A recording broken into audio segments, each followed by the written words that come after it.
할렐루야, 수요 모임에 오신 모든 분들을 주님의 이름으로 환영하고 축복합니다. 이 시간 먼저 사도신경으로 우리의 신앙을 고백하겠습니다. 전능하사 천지를 만드신 하나님 아버지를 내가 믿사오며 그 외아들 우리 주 예수 그리스도를 믿사오니 이는 성령으로 잉태하사 동정녀 마리아에게 나시고 본디오 빌라도에게 고난을 받으사 십자가에 못 박혀 죽으시고 장사한 지 사흘 만에 죽은 자 가운데서 다시 살아나시며 하늘에 오르사 전능하신 하나님 우편에 앉아 계시다가 저리로서 산자와 죽은 자를 심판하러 오시리라. 성령을 믿사오며 거룩한 공예와 성도가 서로 교통하는 것과 죄를 사하여 주시는 것과 몸이 다시 사는 것과 영원히 사는 것을 믿사옵나이다. 아멘. 우리 시간 함께 찬양하기 원합니다.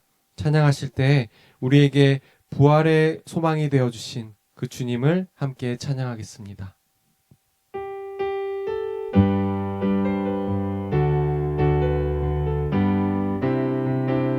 주 하나님 독생자 예수 날 위하여 오시었네. 내 모든 죄 다 사하시고 죽음에서 부활하신 나의 구세주 살아계신 주 살아계신 주 나의 참된 소망 걱정 근심 전혀 없네. 사랑의 주내 갈 길 인도하니 내 모든 삶의 기쁨 늘 충만하네. 주 안에서 거듭난 생명 도우시는 주의 사랑 참 기쁨과 확신 가지고 예수님의 도우심을 믿으며 살리. 살아계신 주 나의 참된 소망 걱정 근심 전혀 없네. 사랑의 주내 갈 길 인도하니 내 모든 삶의 기쁨 늘 충만하네. 그 언젠가 주 뵐 때까지 주를 위해 싸우리라. 승리의 길 멀고 험해도 주님께서 나의 앞길 지켜주시리. 살아계신 주 나의 참된 소망 걱정 근심 전혀 없네. 사랑의 주내 갈 길 인도하니 내 모든 삶의 기쁨 늘 충만. 살아계신 주 나의 참된 소망 걱정 근심 전혀 없네. 사랑의 주내 갈 길 인도하니 내 모든 삶의 기쁨 늘 충만하네. 아멘. 주님만이 참 소망이신 줄을 믿습니다. 우리에게 참 자유와 새 생명을 주신 그 예수님을 함께 찬양하겠습니다.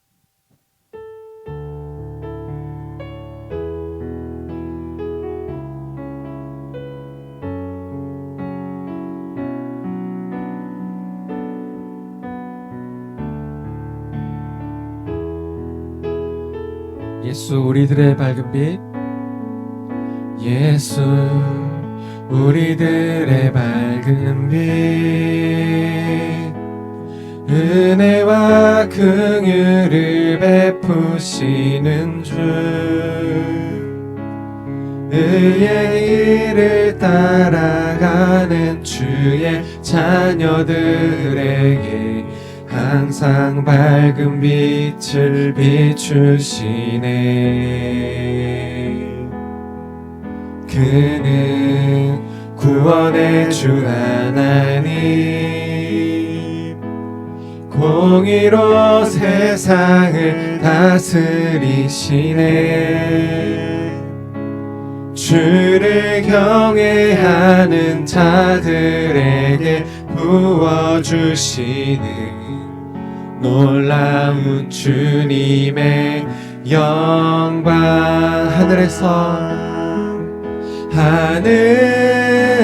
하늘에서 찬란하게 빛나는 주의 영광 이 땅에 오셨네.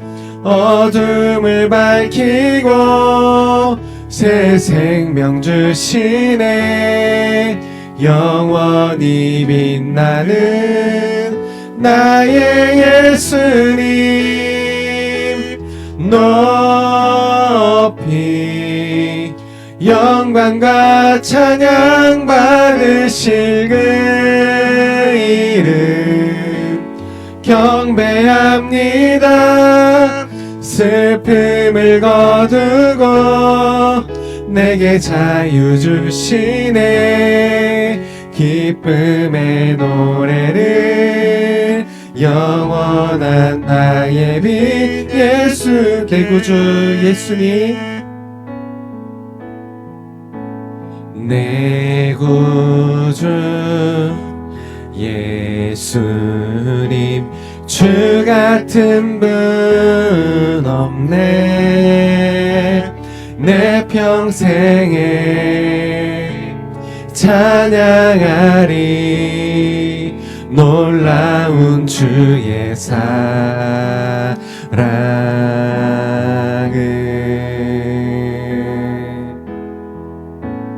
위로자 되시며 피난처 되신 주님, 나의 영혼 온 맘 다해 주를 경배합니다.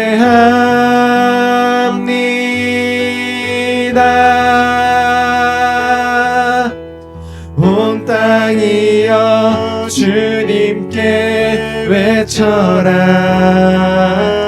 능력과 위엄의 왕 되신 주,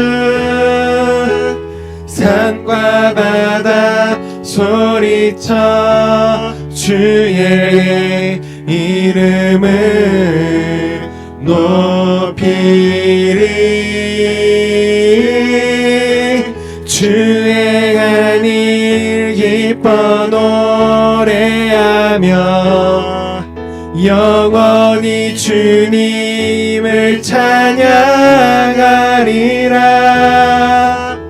신실하신 주의 약속 나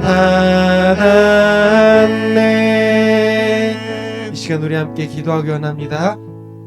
기도하실 때 죽음에서 부활하신 주님을 바라봄으로 참된 소망과 기쁨을 누리게 되는 저희가 되기를 원한다고, 또 오늘 수요 모임을 통해서 그 부활의 주님을 기쁨으로 선포하고 전하겠다는 그 결단이 저에게 있게 해달라고 함께 그 마음으로 같이 기도하겠습니다.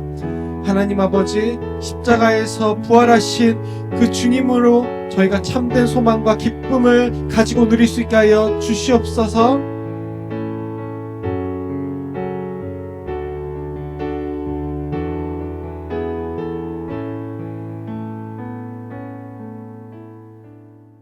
사랑의 하나님 감사합니다. 오늘 이 저녁에 저희를 불러주셔서 이렇게 하는 전에 나와서 함께 예배하고 찬양하고 기도하고 말씀 볼 수 있게 허락해 주시면 감사합니다. 오늘 이 시간을 통해서 하나님을 바라보는 시간이 되게 도와주시고 이 시간을 통해서 정말 하나님이 주시는 은혜를 맛볼 수 있는 시간이 되게 도와주시고 이 시간을 통해서 우리가 영적으로 더욱더 성숙하고 성장해 가는 시간이 되게 도와주시고 이 시간을 통해서 우리를 향하신 하나님의 선한 계획과 꿈을 발견할 수 있는 시간들 될 수 있도록 하나님 은혜를 더하여 주시옵소서. 인도하는 부족한 종을 지켜주시고 시종을 주께 의탁하오며 모든 말씀 예수님의 이름으로 기도드립니다. 아멘. 오늘은 옥하는 목사님 다락방 교재죠. 마가복음 2권입니다. 54가 그가 살아나셨다라는 제목을 가지고 마가복음 15장 42절부터 16장 13절까지 말씀을 함께 살펴보았으면 좋겠습니다. 우리 먼저 마음의 문을 열며를 같이 한번 읽어보도록 하겠습니다. 같이 읽겠습니다.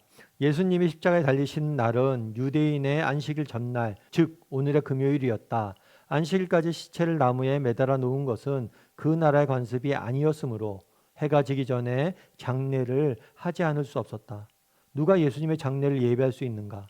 모든 사람들이 고개를 흔들며 조롱하는 사형수를 누가 앞장서서 장례할 마음이 생기겠는가? 그러나 하나님은 모든 준비를 다해 놓으셨다. 자기의 뜻을 받들기 위해 죽기까지 복종하신 예수님을 하나님은 최대의 예우를 갖추어 장례하기 위해 마음에 두셨던 사람을 준비해 놓으셨다.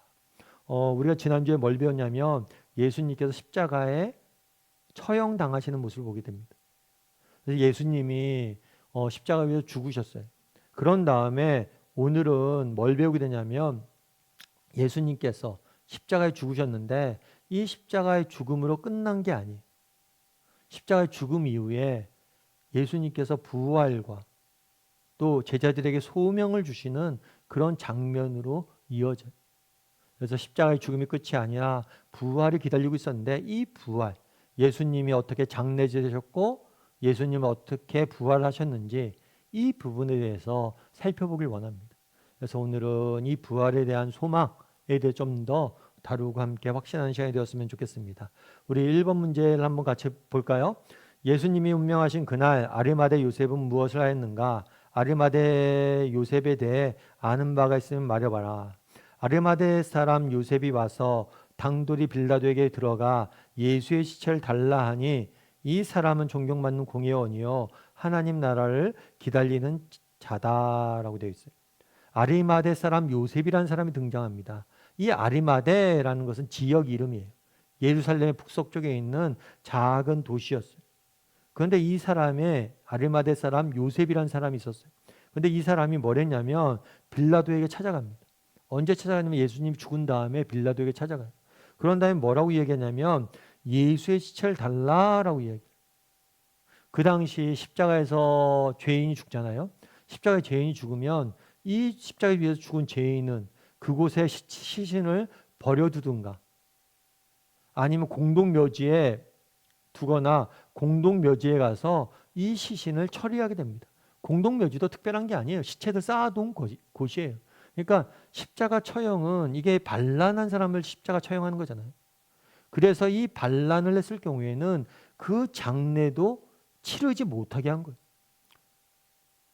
그러니까 장례도 치르지 못할 정도의 뭐예요? 흉악한 죄다. 그러니까 시신마저도 뭘 하는 거예요? 죄를 형벌을 내리는 거예요. 시신마저도. 장례마저도 치를 수 없는 그런 이제 규정이 있는 거죠.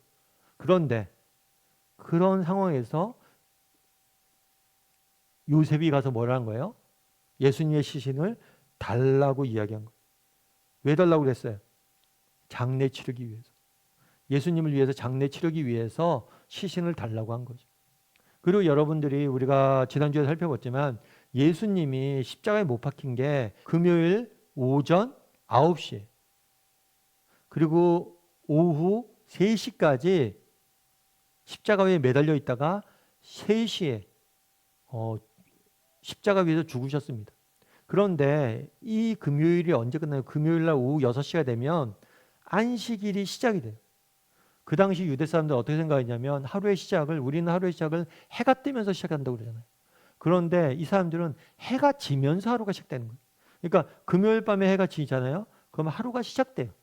그래서 토요일이 시작되는 거예요. 그러니까 토요일이 그 당시에 안식이라고 불렀으니까 금요일 오후 6시까지 6시부터 안식일이기 때문에 안식일에는 어떤 일도 할 수가 없습니다. 그래서 이 짧은 시간 동안에 아리마대 요셉은 뭘 하길 원했냐면 장례 치르길 원했어요. 그래서 뭘 한 거예요? 빌라도에 가서 나 장례 치를 테니까 시신을 달라라고 이야기를 한 거예요. 그럼 이 요셉이라는 사람이 누구냐? 성경은 이렇게 이야기하는 거죠. 요셉은 존경받는 공회원이다라고 이야기해요. 존경받는 공회원이다. 공회. 그 당시에 공회는 유대 최고의 의결기관이에요.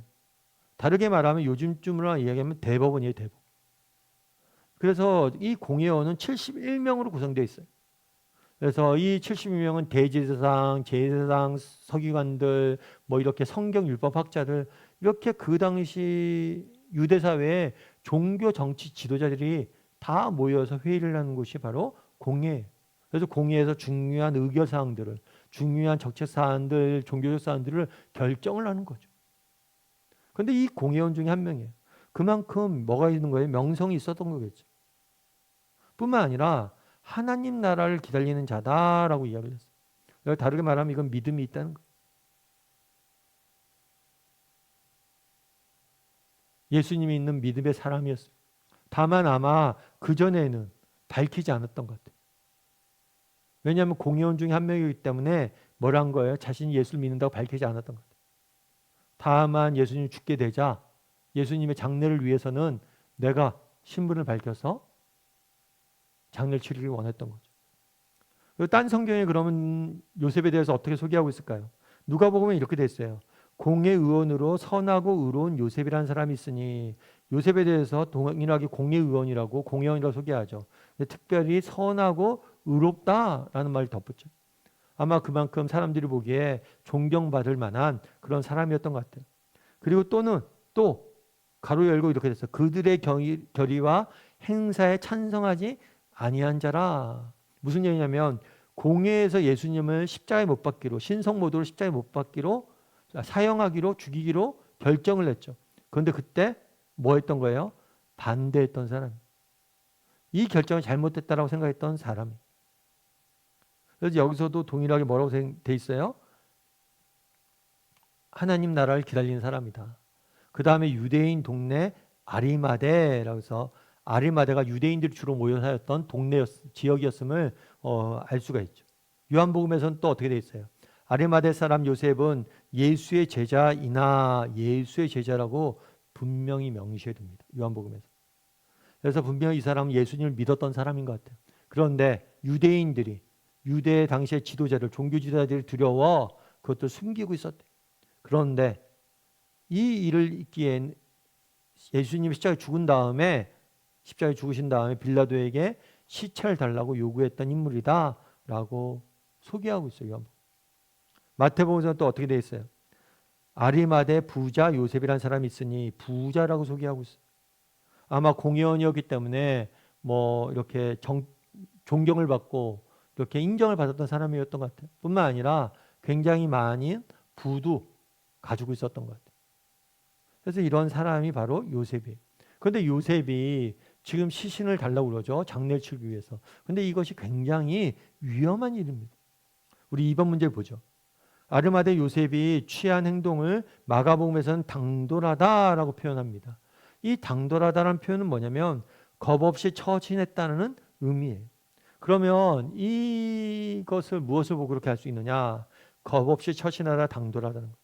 이틀이 지나면 유월절과 무교절이라 제사장들과 서기관들이 예수를 흉계로 잡아 죽일 방도를 구하며, 대제사장과 서기관들, 이 사람들은 그 당시 주류 정치 종교 지도자들이었어요. 유대 사회. 그리고 이 사람들은 대부분은 공예회의 회원이겠죠. 이 사람들이 뭘 하냐면 예수님을 죽일 결정을 내린 사람이죠. 그러니까 내가 만약에 예수님을 장례한다. 예수님의 시신을 장례한다는 건 뭐예요? 예수님과 내가 관계에 있다는 거 아니에요. 내가 예수님과 같은 편이라고 드러내는 거잖아요. 그런 의미에서 보면 그 당시 주류 정치 종교 지도자들의 미움을, 핍박을, 탄압을 받을 수 있는 굉장히 위험한 일을 선택을 한 거예요. 그렇겠죠. 우리를 반대하는 사람 적이라고 그러죠. 적의 편을 드는 사람은 적이라고 생각할 거 아니에요. 그래서 이건 굉장히 위험한 일임에도 불구하고 뭐란 거예요? 한 것. 또 레위기에는 이렇게 되어 있습니다. 레위기 21절 11절에는 이렇게 되어 있어요. 어떤 시체에든지 가까이 하지 말지니 그의 부모로 말미암아서도 더러워지게 하지 말지라. 율법에 보면 시체를 만지지 못하게 해요. 왜냐하면 이 시체를 굉장히 부정한 것으로 봤어요. 그래서 너희가 부정한 시체를 만지지 말라라고 성경은 규정되어 있어요. 그래서 이 시신을 만지면 안 돼요. 왜 그러면 시체를 부정한 걸로 봤을까요? 죽음은 원래 인간에게 들어오면 안 되는 거였어요. 원래 인간 죽음을 맛보지 못하는, 죽지 않는 사람 존재로 지음받았어요. 그런데 죄의 결과 죽음이 생기고 죄의 결과 죽음을 맛보게 된 거예요. 그래서 시신은 결국에 뭐냐면 죄의 결과의 상징과 똑같은 거예요. 죽음과 시신. 그렇기 때문에 이것들을 만지지 못하게 한 거예요. 물론 그러면 유대 사람들은 장례를 못 치렀습니까? 그렇지 않아요. 가족 장례는 치를 수 있어요. 가족이 죽잖아요. 그럼 가족의 시신은 그 남겨진 가족들이 장례하게 되어 있어요. 다만 버려진 시신을 함부로 아무나 만지서는 안 돼요.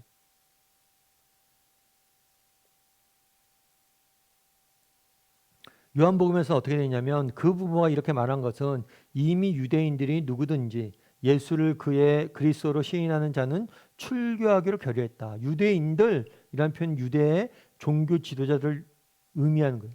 종교 지도자에 어떤 결정을 내냐면 예수를 그리스도로 시인하는 자는 출교하겠다. 그러니까 유대 사회에서 내쫓겠다는 거예요.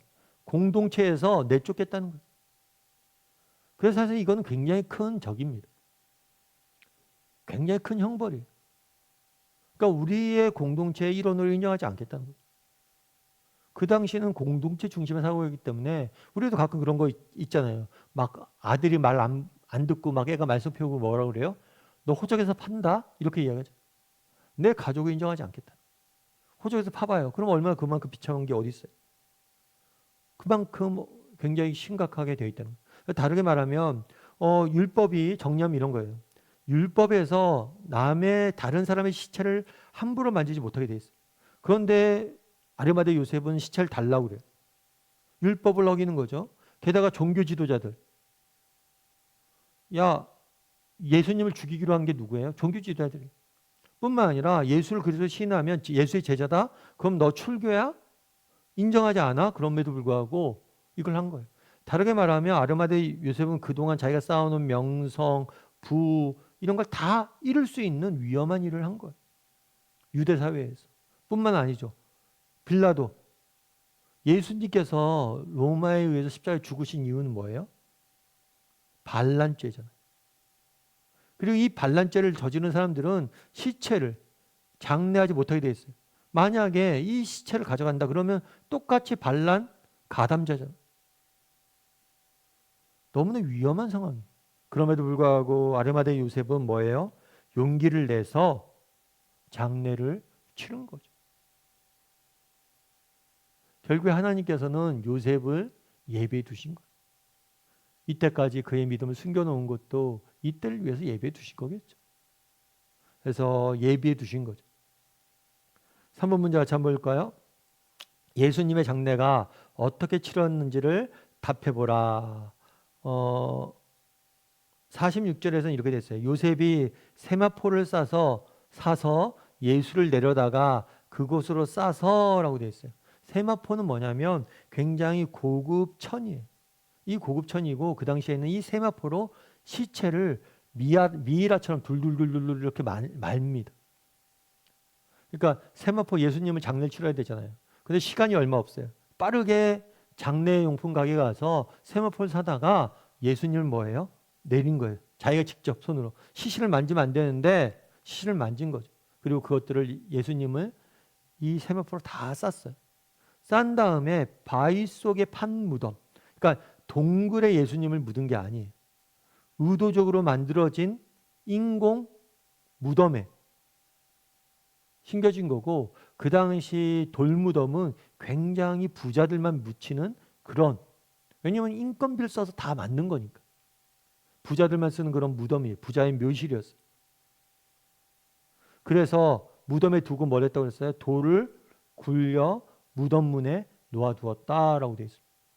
그리고 여기서는 안 나와 있지만 이 무 앞을 누가 지켰냐면 로마 군인들이 지켰어요. 왜 지켰냐면 유대 지도자들이 그렇게 얘기한 거예요. 저 예수라는 사람이 3일 있다가 부활한다고 그랬다. 그러니까 제자들이 시신 가져갈지 모르니까 로마 군인에게 부탁해서 막아달라고 하자. 그래서 로마 군인이 그때 뭐예요? 시신을 지키고 있었던 거.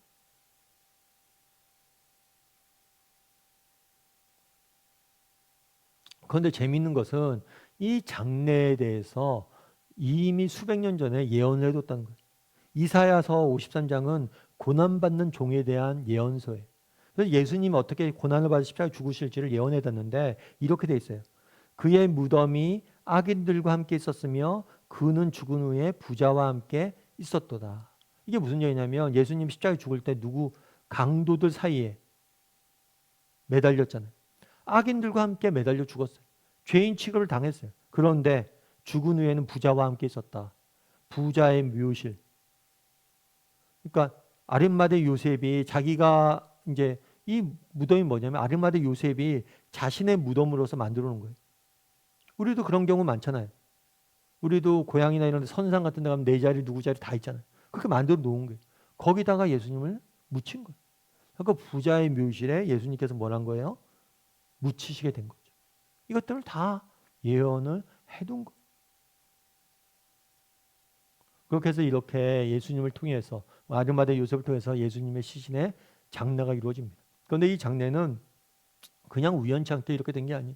이미 구약 성경부터 시작을 해서 다 예언을 해두었던 거예요.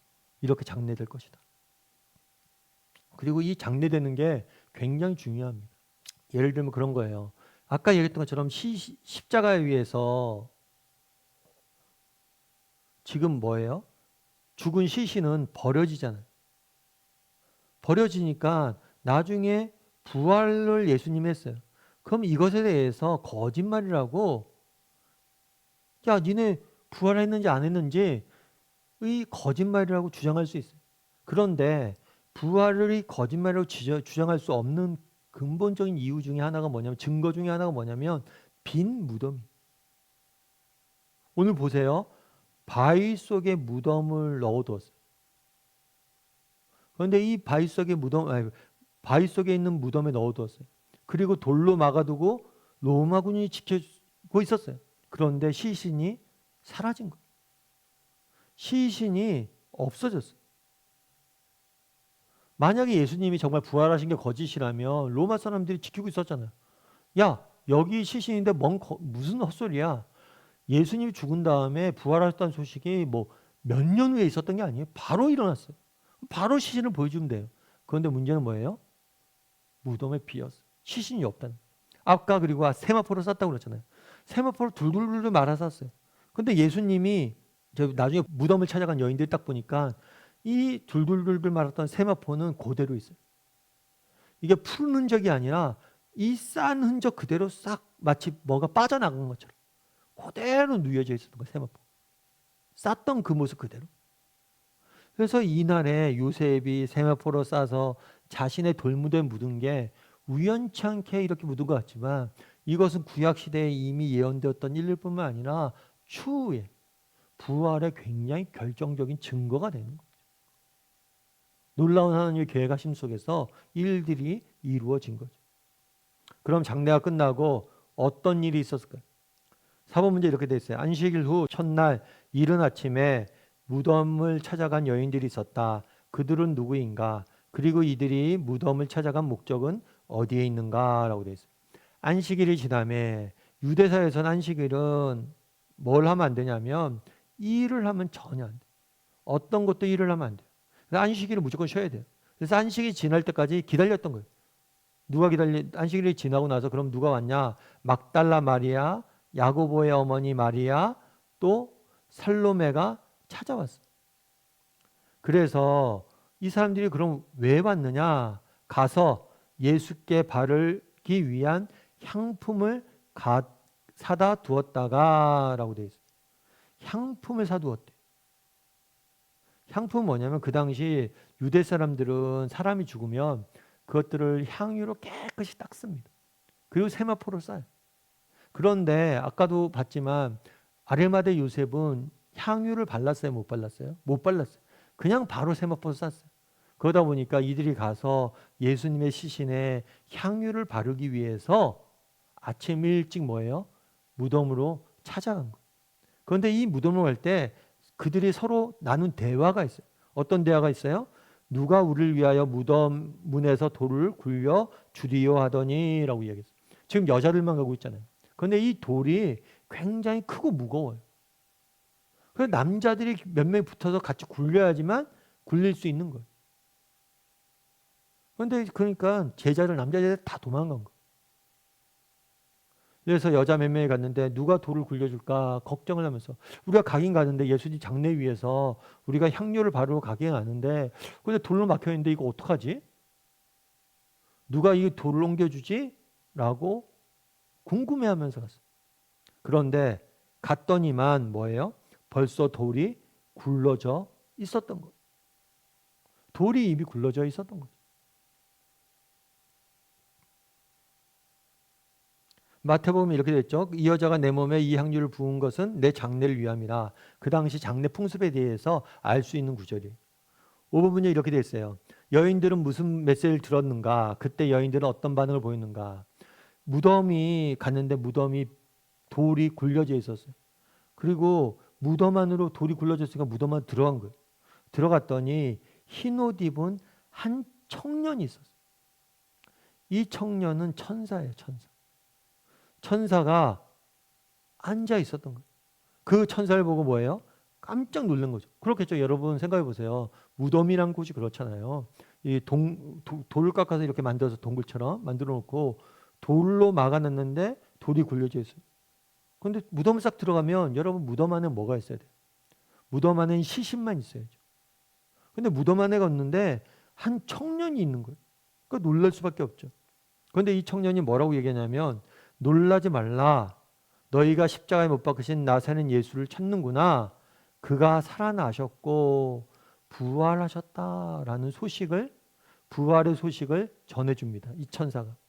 여기 계시지 아니하니라. 보라 그를 두었던 곳이니라. 보라 그를 두었던 곳이니라. 아까 얘기했던 것처럼 예수님을 두었던 곳이 있어요. 그런데 그곳에 어떻게 예수님이 있었던 곳인지 알 수 있냐. 세마포를 쌌던 게 그대로 딱 내려앉은 거예요. 예수님을 쌌던 그 세마포가 그대로 있는 거예요. 마치 뭔가 빠져나간 것처럼. 그런 다음에 뭐라고 하냐면 가서 그의 제자들과 베드로에게 이르기를 예수께서 너희보다 먼저 갈릴리로 가시기 전에 너희가 말씀하신 대로 너희가 거기서 배우리라 하라 라고 되어 있어요. 무슨 얘기냐면 베드로와 제자들에게 얘기하라는 거예요. 뭐라고 얘기냐면 야 너희들 예전에 전에 너희에게 말씀하셨지? 내가 부활하면 갈릴리 갈 거라고. 그러니까 그곳에 예수님이 가셨으니까 빨리 가봐 라고 이야기를 한 거예요. 실제로 예수님께서 십자가에 달리기 전날 밤에 제자들이 자기를 부인하고 다 도망갈 거라고 이야기를 해요. 그렇지만 내가 갈릴리에서 너희를 다시 만나게 될 것이다 라고 말씀하셨어요. 근데 그때는 그게 무슨 얘기인지도 몰랐던 거지 제자. 아무튼 그 말씀 그대로 갈릴리로 갈 거니까 네가 가라 라고 이야기를 한 거예요. 이렇게 말을 전하라는 거죠. 그래서 부활 소식을 들었고 부활 소식을 전파하라는 뭘 들은 거예요? 사명을 들은 거예요. 부활의 소식을 들었고 그 부활의 소식을 다른 사람들에게 전하라는 사명을 주신 거예요. 그런데 여인들이 뭐라고 그래요? 몹시 놀라 떨며 나와 무덤에서 도망하고 무서워하여 아무에게나 아무 말도 못했다. 일단 놀랐어요. 놀랄 수밖에 없겠죠. 죽은 사람이 갑자기 살아났다고 그러는데. 특별히 이 여인들은 예수님이 마지막 십자가에 돌아가시는 그 순간까지 옆에 있었던 여인들. 정말 충성된 여인들이. 그런데 이 여인들이 뭘 한 거예요? 예수님 죽는 모습 봤는데 살아나셨다는 거예요. 천사를 본 것도 놀랐고 살아났다는 소식도 놀랐고 그 놀라울 뿐만 아니라 무서워서 두려운 마음에 아무에게도 아무 말도 못했다. 누가 이 말을 믿어줄까? 우리가 잘못 본 건 아닐까? 너무나 혼란스럽겠죠. 그리고 그 현실이 너무 무서웠겠죠. 그래서 못했다라고 기록되어 있습니다. 6번 문제 이렇게 되어 있어요. 부활하신 주님이 제일 먼저 자기를 나타내 보이신 자가 누구였는가?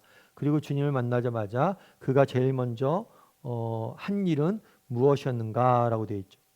예수님께서 예수께서 안식 후 첫날, 안식을 지난 다음 날 이른 아침에 살아나신 후에 전에 일곱 귀신을 쫓아내어 주신 막달라 마리아에게 먼저 보이시니라고 되어 있어요. 마리아에게 보이셨어요. 그런데 이 마리아가 어떤 사람이냐? 막달라 마리아다. 이 막달라는 지명 이름이에요. 지명 이름.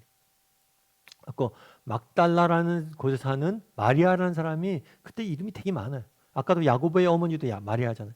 그래서 이 지명 이름을 구별을 했던 거예요. 특별히 그런데 이 마리아는 어땠냐면 7 귀신이 들렸는데 예수님이 그 귀신을 쫓아내셨어요. 그래서 예수님의 큰 은혜를 입었던 거죠. 아마 이렇게 예수님의 은혜를 입고 그때부터 예수님을 따르기 시작했던 것 같아요. 제자가 되기 시작했던 것 같아요. 그래서 이 마리아 같은 경우에는 물질적으로 굉장히 많은 후원을 했던 이렇게 제자로 알려져 있습니다. 그래서 은혜를 받고 예수님을 따랐던 제자였어요. 그런데 이 마리아에게 뭘 했어요? 제일 먼저 보이셨다라고 이야기합니다. 마리아에게. 그러니까 이게 사실은 놀라운 일이에요. 우리는 뭐 그냥 요즘은 인권이 그렇게 자유로운 시대에 살고 있잖아요. 비교적. 그런데 그 당시만 해도 여성의 인권은 보장받지 못했어요. 그래서 여성은 법적인 증인으로서 역할을 할 수가 없어요. 법정에서 제가 뭘 봤습니다. 이렇게 이야기하지 못해요. 왜요? 여성은 그런 걸 권리가 없고 그런 걸 말할 자격이 없고 법적 증인이 안 돼요. 그런데 최초로 누구에게? 여성에게 예수님 보이신 거예요. 특별히 하나님을 끝까지 십자가 밑에 있었던, 그리고 십자가에 그날 부활하신 아침에 찾아왔던, 하나님이 주시는 은혜를 입고 은혜에 사로잡힌 자가 되었던 여인에게 나타난 거예요. 이것 또한 우리에게 주는 시사하는 바 크죠. 우리도 마리아와 같은 믿음을 가진 사람이 되어야죠. 그러자 마리아가 이제는 예수님을 직접 본 다음에 뭘 했어요? 그전에 두려워 가만히 있다가 이제는 예수님과 함께하는 사람들이 슬퍼하며 울고 있는 중에 이 일을 알린다. 제자들에 가서 알렸던 거예요. 아까 알리라고 그랬잖아요. 그래서 제자들에게도 뭐예요? 알렸던 거예요. 그러니까 오늘 본문에 보면 재밌는 게 뭐냐면 마리아에게, 목사님 그런데 마리아에게 직접 이렇게 나타나셨잖아요. 그러면 왜 천사를 먼저 마리아에게 보이시고 후에 나타나셨어요? 그러니까 최초의 부활을 목격한 사람들도 예수님께서 뭘 원했냐면은 소식을 듣고 천사가 전한 소식, 하나님의 말씀의 예언을 듣고 믿길 원했어요. 보고 믿는 게 아니에요. 제자들도 마찬가지예요. 제자들도 예수님이 직접 자기들 보이기 전에 사람들에게 소식을 듣고 믿길 원했던 거예요. 그래서 제자들에게 전하라고 그런 거거든요. 그러니까 예수님은 성경은 철저히 보고 믿는 거. 우리는 보고 믿어야 더 확실하다고 이야기하잖아요. 근데 믿음은 보고 믿는 게 믿음이 아니에요. 믿음은 듣고 믿는 거. 보기 전에 믿는 게 믿음이죠. 그래서 그 당시 제자들이나 우리나 똑같아요. 입장은. 우리도 그 목격자들의 이야기를 듣고 믿는 거예요. 듣고 믿는 거. 7번 문제는 이렇게 되어 있어요. 얼마 후 예수님은 또 누구에게 나타나셨는가? 그리고 그들이 즉시 행동에 옮긴 일은 무엇인가? 그 후에 그들 중 2사람이 걸어서 시골에 갈 때, 이 시골은 엠마오예요. 엠마오가는 2 제자에게 예수님이 나타났던 얘기가 누가복음에는 굉장히 자세히 나와 있습니다. 그런데 마가복음은 짧게만 나와 있어요. 이 엠마오로 가는 사람들에게 나타났어요. 예수님께서 다른 모양으로 그들에게 나타나셨다라고 되어 있어요. 이 다른 모양으로 나타났다는 것은 예수님이 부활하신 모습으로 나타나셨다라는 의미가 될 수가 있고, 또 하나는 뭐냐면 예수님을 처음에 못 알아봤거든요. 그래서 예수님을 못 알아보게 하기 위한 모습으로, 그래서 다르다는 게 못 알아봤다는 의미가 될 수도 있어요. 이렇게 다른 모양으로 그들에게 나타나시니 2사람이 가서 남은 제자에게 알리니 역시 믿지 않았더라. 뭐라고 그러냐면 2사람이 예수님을 만났어요. 만난 다음에 제일 먼저 한 게 뭐예요? 이 2사람도 알리는 거였어요. 앞서 처음에 무덤에서 천사의 소식을 들은 사람도 이들도 부활의 소식을 들었잖아요. 듣고 믿는 것, 여기서 멈추길 원하지 않았어요. 초기에 부활을 목격하신 모든 목격자는 듣고 믿는 것에 멈추지 않고 반드시 뭘 했어요? 전하는 자리까지 나아가는 것을 우리는 보게 되는 거예요. 그래서 우리가 정말 전하는 자리까지 나아가야 돼요. 8번 문제 같이 한번 읽어볼까요? 부활하신 예수님 부활했다는 사실을 확인한 사람은 모두가 다 기쁜 소식을 다른 사람에게 전하기에 바빴다. 당신은 어떤가? 당신은 어떤가? 우리는 어떤가? 다 기쁜 소식을 다른 사람에게 전하기 바빴다. 첫 번째로 우리가 전하기 바쁘기 위해서 필요한 게 있겠죠. 그건 뭐예요? 기쁜 소식. 여러분 이게 기쁘냐는 거예요. 여러분 예수님이 부활하셨다라는 사실에 대해서 여러분들 무엇을 느낍니까? 여러분 정말 예수님 죽음을 이기시고 부활하셨구나. 이것이 정말 기쁜 소식입니까? 여러분에게 정말 이것이 기쁜 소식. 왜 우리가 복음을 전하지 못할까? 왜 전하지 못할까? 그랬을 때 우리가 한번 점검해보죠. 일단은 당신은 어떤가? 라고 했을 때 열심히 전하고 있다. 예수다. 너무 좋죠. 근데 혹시라도 내가 노다. 정말 내가 이렇게 바쁜 막 사람에게 전하는데 이렇게 바쁘지 못하다. 그럼 점검해 봐야 되는 거예요.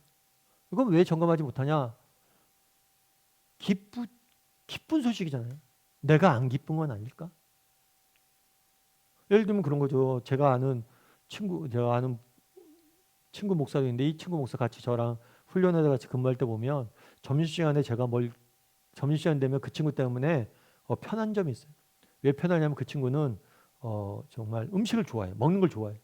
그래서 그 친구가 이제 점심 때가 되면 메뉴를 이미 다 결정해 와요. 그래갖고 야 점심 뭐 먹을까? 오늘은 뭐 먹자 그 친구가 늘 얘기해요. 자기가 다 생각을 해갖고 오는 거예요. 근데 그 친구가 한 번 그런 얘기를 하더라고. 아 진짜 맛있는 설렁탕집을 발견했다고. 그래서 저희한테 자랑을 하는 거예요. 그 친구의 손에 이끌려서 점심 때도 가고 막 그랬던데 나중에 어떤 분을 만났더니 그분도 그렇게 얘기하더라고. 목사님 어디 설렁탕 거기 가보신 적 있어요? 가본 적 있다고 맛있다고 그랬더니만 그분 근데 목사님은 어떻게 아셨어요? 집사님 어떻게 아셨어요? 그랬더니 제 친구 목사가 다 얘기해서 알았다고. 그리고 그 친구가 가는 곳곳마다 얘기하는 거예요. 그러면 그 친구는 왜 얘기할까? 정말 그게 맛있으니까. 맛있으니까 소개하고 싶은 거죠. 여러분 그렇잖아요. 진짜 맛집, 싼 방법 이런 거 아니면 뭐예요? 소개하고 싶잖아요. 예를 들어서 어디 여행 갔어요. 근데 가성비라고 요즘 얘기하죠. 가성비, 가심비 뭐 정말 그런 게 있으면 다 뭐예요? 소개하잖아요. 사람들. 왜요?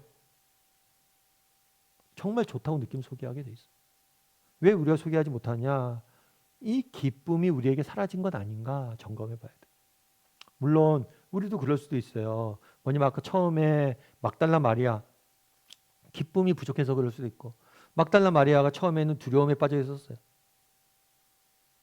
무서워서 아무 이야기도 하지 못했다고 그러죠. 우리도 사실은 이런 두려움들이 있죠. 복음을 전할 때. 거절당할까? 이런 두려움들이 있죠. 주저앉을 수도 있어요. 때로는. 문제는 바로 한 것처럼 하지만 막달라 마리아는 주저앉아 있었잖아요. 그러다가 또 용기를 내서 뭐예요? 예수님을 만나고 용기를 내서 전하자.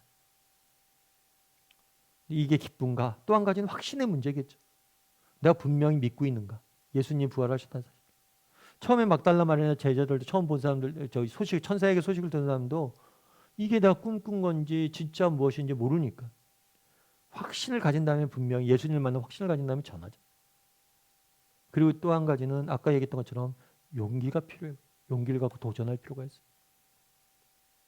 제가 지난주 주일날도 말씀드렸지만 여러분 우리가 되뇌라는 게 사실은 우리가 복음을 전하는 일은요. 누구나 두려움이 있습니다. 두려움이 없지 않아요. 누구나 두려움이 있어요. 근데 두려움이 있고 정말 복음을 전하면 저 사람이 거절하지 않을까 이런 생각들이 있지만 그냥 편하게 전하면 뭐예요? 물론 거절하는 사람은 거절하겠죠. 그런데 어떤 사람들은 예상치도 못한 사람이 반응을 보이는 거예요. 여러분 전도에서 가장 중요한 게 뭡니까? 우리가 끝까지 책임질 필요가 없어요. 우리가 전하라고 그랬지. 그 사람들 오늘 보세요. 전했어요. 믿지 않았어요. 거절당했어요. 최초에 전했던 사람들도 믿지 않았어요. 거절당했어요. 그런데 이 사람들 믿게 하는 게 목적이 아니에요. 이들에게 주신 사명은 이 사람들 믿게 하는 게 사명이 아니에요. 뭐예요? 그러니까 사명이에요? 전하는 게 사명이에요. 믿거나 믿지 않거나 그 사람들의 자유예요. 다만 우리는 전할 수 있어요. 그리고 용기를 내서 이렇게 전하다 보면 뭐예요? 정말 믿는 사람들이 있어요. 그중에. 그건 하나님의 은혜인 거죠. 그건 우리가 어떻게 할 수 없는 영역이에요. 그래서 여러분들이 한번 점검해 보세요. 나는 정말 복음을 전하고 있는가? 혹시라도 전하지 못하고 있지 않는가? 그리고 이번에 우리 12월 달에 대각선 전도 집회 하잖아요. 여러분 퇴진자 작전 카드 작성하라고 그랬잖아요. 여러분 좀 작성해 보세요. 작성해서 정말 내가 이 사람들 위해서 기도하는 것부터 시작하는 거예요. 기도하다 보면 여러분 어떻게 용기가 납니까? 용기가 안 나는데. 그런데 기도해야죠. 기도하는 것부터 시작해 보세요. 그럼 용기가 나는 거예요. 그래서 여러분들 퇴진자 작성 카드 작성해서 기도함으로 시작하세요. 그래서 전해야 돼. 9번 문제는 이렇게 되어 있습니다. 예수님이 살아나셨다는 소식을 듣고 제자들은 어떤 반응을 보였는가? 그들은 예수께서 살아나셨다는 것과 마리아에게 보셨다는 걸 듣고도 뭐 했다고요? 믿지 않았다. 앞서 얘기했던 제자들 역시 듣고 믿길 원했어요. 그런데 그들은 듣고도 믿지 못했어요. 또한 앞서 얘기했던 것처럼 그들은 거절했어요. 여러분 최초의 부활을 목격한 사람들도 거절당했어요. 그럼 우리도 거절당할 수 있어요. 특별히 누구에게? 제자들에게. 어쩌면 이 사람들이 가장 잘 믿었어야 될 사람들이죠. 그런데 믿지 않고 뭘 한 거예요? 거절한 거죠. 우리도 그럴 수 있어요. 가장 믿을 수밖에 없는 사람들도 안 믿을 수 있는 거예요. 제자들도 뭐예요? 믿지 않았다. 거절당할 수 있는 거죠. 뿐만 아니라 이게 많은 사람들이 예수님이 부활하셨다. 제자들이 지어낸 이야기다. 그런데 제자들은요. 제자들 자신도 믿지 않았어요. 사람들 이야기 듣고. 그만큼 이 사람들은 부활에 대해 전혀 사고도 못하고 상상도 못했던 일. 그래서 나중에 다 믿게 되죠. 그래서 이 제자들이 놀랍게 쓰임받게 되는 거겠죠. 부활하신 예수님을 만나야 되는 거예요. 삶의 열매를 거두며 당신은 예수님이 부활하신 사실을 진실로 믿고 있는가? 부활을 믿을 수 있는 이유를 본문에서 있는 대로 찾아봐라. 그리고 주님이 살아났다는 사실을 믿고 고백할 때 당신이 받은 은혜가 무엇인지를 각자 이야기해봐라. 앞서 얘기했던 것처럼 믿는가? 그리고 믿는다면 이 믿는 사실을 각자에게 주는 은혜가 무엇인가? 한번 이야기를 나눠보세요. 여러분 정말 여러 가지 은혜가 있을 거예요. 한번 나눠보세요. 근데 무엇보다도 중요한 건 정말 우리가 예수님 부활하셨잖아요. 그리고 그 부활이 정말 지난번에 주일날 나온 것처럼 예수 안에 있는 자의 예수 안에 부활이 있는 것. 다르게 말하면 예수님을 믿는 사람들에게도 예수님이 죽은 자를 이기고 부활하신 것처럼 뭐예요? 부활하게 될 거라는 그런 우리가 확신을 가져. 사실 우리는 오늘날 죽음을 멀리합니다. 그래서 죽음 이후에 부활이 기다리고 있다는 사실에 대해서 별다른 감정을 못 느껴요. 하지만 죽음 이후에 부활이 우리에게 기다리고 있다는 것만큼 정말 우리에게 소망이 되는 건 없어요. 뿐만 아니라 정말 우리 인생의 가장 심각한 문제가 무엇입니까? 죽음이죠. 그런데 이 죽음의 문제마저도 우리는 해결받은 사람이죠. 그렇다고 우리가 두려워할 일이 뭐가 있어요? 나는 부활이 약속되어 있는 사람인데 죽음의 문제마저도 해결된 사람인데 뭐가 두려워요? 암에 걸려서 암을 이겨낸 사람이 감기가 두렵습니까? 그런데 정말 우리가 왜 부활이 있다는 걸 믿는데 이렇게 이 땅을 살면서 염려와 걱정과 불안과 두려움이 많은지 모르겠어요. 그래서 한번 나눠보세요. 각자. 내가 부활이 정말 믿고 예수 안에 부활이 있다는 사실을 고백하는 사람으로서 받는 은혜가 무엇인지. 이 시간 우리 잠깐 기도했으면 좋겠습니다.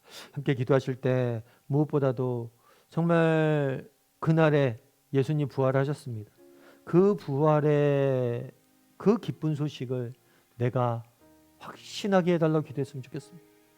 정말 우리가 부활을 믿습니까? 라고 믿었을 때 믿습니다 라고 답할 수 있는 사람이 돼야 돼. 뿐만 아니라 이 부활이 우리에게 기쁜 소식이 돼. 정말 부활이 내 안에 감격과 감사를 회복시켜야 돼. 그래서 정말 부활을 믿고 부활의 감격이 살아나고 또 뿐만 아니라 부활의 소식을 전할 수 있는 사람이 되게 된다. 정말 부활의 소식을 들은 사람은 그것들을 전하는 사명을 받은 사람들이. 우리가 예수 그리스도의 부활을 믿습니까? 그럼 우리는 전해야 돼. 어쩌면 왜 우리의 믿음이 약해집니까? 전하지 못하기 때문에 약해지는 거예요. 우리가 전해야 돼. 그래서 정말 부활을 믿고 부활의 간격을 회복하고 부활을 전하게 되는 사람이 되게 달라고 기도했으면 좋겠습니다. 기도하셔서 특별히 우리 12월 달에 새생명 축제 있습니다. 하나님 정말 이번 축제 때 정말 입을 열어 전하게 해달라고. 정말 내 주변에 있는 사람들을 위해서 구원을 위해서 기도하고 그들을 초청하고 정말 그들에게 예수님을 전할 수 있는 사람이 되게 달라고. 이 시간 목소리로 오늘 말씀 기억하면서 또 12월에 있을 새생명 축제를 위해서 한 목소리 같이 기도하도록 하겠습니다. 같이 기도하시겠습니다.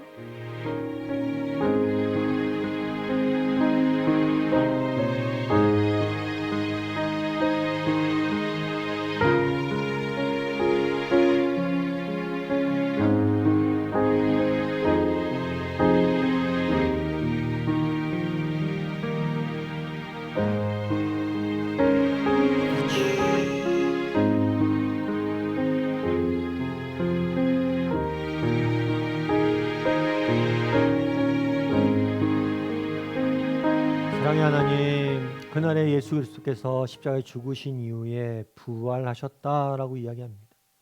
우리는 예수님의 부활을 믿습니다. 정말 그 부활하셨다는 사실을 확신하게 도와주시옵소서. 그리고 우리도 예수님이 부활하셨던 것처럼 부활하게 될 것입니다. 우리에게 영원한 생명이 약속되어 있음을 기억하고 감사하며 살아갈 수 있는, 그날을 바라보며 살아갈 수 있는 사람들이 될 수 있도록 주여 은혜를 더하여 주시옵소서. 아버지 하나님, 또한 부활의 소식을 들은 사람들이, 예수님을 만난 사람들이 입을 열어 그 소식을 전하는 모습을 보게 됩니다. 우리도 입을 열어 소식을 전하게 도와주시옵소서. 무서움에 두려움에 사로잡혀 주저앉아 있지 말게 하시고 입을 열어 담대히 복음을 전하는 우리 모두가 될 수 있도록 주여 은혜를 더하여 주시옵소서. 최초의 부활의 소식을 전하는 사람들도 거절당했습니다. 제자들마저 믿지 않았습니다. 우리도 거절당할 수 있고 우리도 정말 열매를 못 맺을 수 있습니다. 그럼에도 불구하고 우리의 사명이 전하는 것임을 기억하고 복음을 전할 줄 아는 사람들이 될 수 있도록 하나님 은혜를 더하여 주시옵소서. 아버지 하나님, 정말 이제 12월 달에 새생명 축제를 앞두고 있습니다. 하나님, 정말 우리 이번 새생명 축제를 축복하여 주시옵소서. 그래서 정말 와야 될 영혼들, 정말 하나님께 구원하기로 작정했던 영혼들이 와서 복음을 듣고 예수님을 만나고 인격적으로 예수님을 받아들일 수 있는 그런 시간이 될 수 있도록 이번 12월을 성탄 감사의 배와 새생명 축제를 하나님께 지키시고 인도하여 주시옵소서. 특별히 태진의 작정 기간입니다. 하나님, 우리를 하여금 기도에 먼저 기도하게 하시고 기도로 용기를 얻어 복음을 전하게 도와주시옵소서. 은혜 감사드리며 모든 말씀 예수님의 이름으로 기도드립니다. 아멘. 하늘에 계신 우리 아버지여, 이름이 거룩히 여김을 받으시오며 나라의 임하옵시며 뜻이 하늘에서 이루어진 같이 땅에서도 이루어지이다. 오늘날 우리에게 위한 양식을 주옵시고 우리가 우리에게 죄진 자를 사해 주는 것 같이 우리의 죄를 사하여 주옵시고 우리를 시험에 들게 하지 마옵시고 다만 의에서 구하옵소서. 대개 나라 원세 영광이 아버지께 영원히 있사옵나이다. 아멘.